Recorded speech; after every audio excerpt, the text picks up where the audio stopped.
بسم اللہ الرحمن الرحیم۔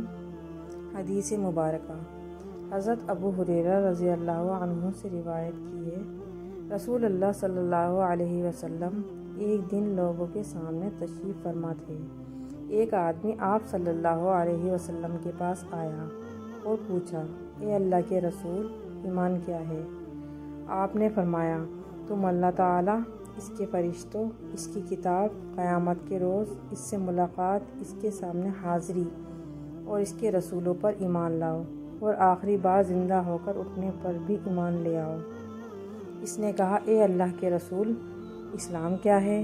آپ صلی اللہ علیہ وسلم نے فرمایا، اسلام یہ ہے کہ اللہ تعالیٰ کی عبادت کرو اور اس کے ساتھ کسی چیز کو شریک نہ ٹھہراؤ، لکھی فرض کی گئی نماز کی پابندی کرو، فرض کی گئی زکوٰۃ ادا کرو اور رمضان کے روزے رکھو۔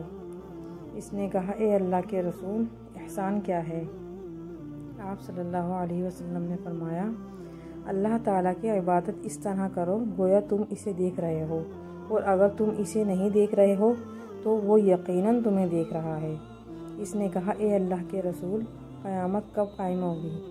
آپ صلی اللہ علیہ وسلم نے فرمایا، جس سے سوال کیا گیا ہے وہ اس کے بارے میں پوچھنے والے سے زیادہ آگاہ نہیں، لیکن میں تمہیں قیامت کی نشانیاں بتائے دیتا ہوں۔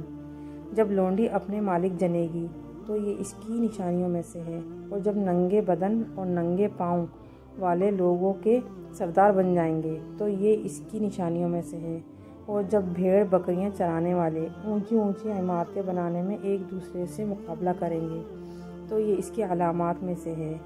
قیامت کے وقت کا علم ان 5 چیزوں میں سے ہے جنہیں اللہ تعالیٰ کے سوا کوئی نہیں جانتا۔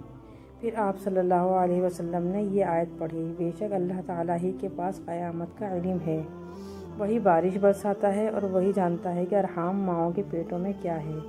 کوئی انسان نہیں جانتا کہ وہ کل کیا کرے گا، نہ کسی انسان کو یہ معلوم ہے کہ وہ زمین کے کس حصے میں فوت ہوگا۔ بلا شبہ اللہ تعالیٰ علم والا خبردار ہے۔ حضرت ابو ہریرہ رضی اللہ عنہ نے کہا، پھر وہ آدمی واپس چلا گیا تو رسول اللہ نے فرمایا، اس آدمی کو میرے پاس واپس لاؤ۔